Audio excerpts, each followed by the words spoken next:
Indian ജനതയുടെ ആവേശമാണ് cricket. ഓരോ മത്സരവും ആവേശത്തോടെ വിജയിക്കുമ്പോഴും ഇന്ത്യൻ ആരാധകർ ആർത്തുല്ലസിക്കും. എന്നാൽ നമ്മുടെ ക്യാപ്റ്റൻ മാത്രം കൂളായി ഒരു സ്റ്റെമ്പ് ഊരിയെടുക്കും. അതിനുശേഷമേ ആഘോഷം പോലുമുള്ളൂ. അഥവാ ധോണി ഗ്രൗണ്ടിൽ ഇല്ലെങ്കിൽ സഹതാരങ്ങളിൽ ആരെങ്കിലും ഒരു സ്റ്റെമ്പ് ഊരി ധോണിക്ക് നൽകും. ധോണിയുടെ സ്കൂൾ സഹപാഠിയായ കുൽബീന്ദർ സിംഗിന് വേണ്ടിയാണ് ഈ സ്റ്റെമ്പുകൾ ഊരിയെടുക്കുന്നതെന്ന് ഒരു കഥ പ്രചരിക്കുന്നുണ്ട്.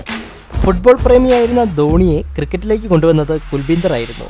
ക്രിക്കറ്റിൽ ശോഭിക്കാൻ കഴിയാതിരുന്ന കുൽബീന്ദർ ധോണി ക്രിക്കറ്റിലെ വലിയ താരമായപ്പോൾ ആവശ്യപ്പെട്ടത് തൻ്റെ വീടിന് ചുറ്റും 320 ക്രിക്കറ്റ് സ്റ്റെമ്പുകൾ കൊണ്ട് ഒരു വേലി കെട്ടിത്തരാം എന്നായിരുന്നു. പക്ഷേ ഇതിന് ഇതുവരെ ഒരു സ്ഥിരീകരണം ആരും നൽകിയിട്ടില്ല. എന്നാൽ മാധ്യമപ്രവർത്തകർ ഇതിനെക്കുറിച്ച് ചോദിച്ചപ്പോൾ ധോണി പറഞ്ഞത് ഇങ്ങനെ: അത് ക്രിക്കറ്റിൽ നിന്നും വിരമിച്ച ശേഷം മാത്രമുള്ള ചില പദ്ധതികൾക്കായിട്ടാണ്.